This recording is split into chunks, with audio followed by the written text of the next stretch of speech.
Udah ada kandungan niacinamide-nya ya, jadi bagus untuk kulit juga.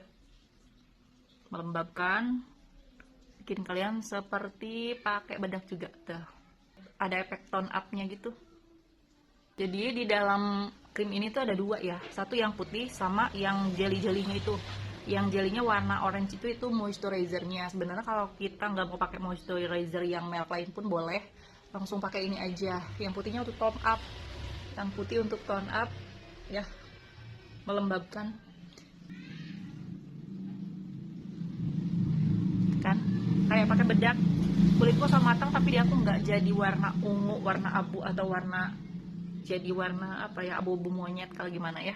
Tuh ini udah kayak pakai bedak ya, tinggal pakai blush, pakai shadow, make up, gak ribet ini namanya.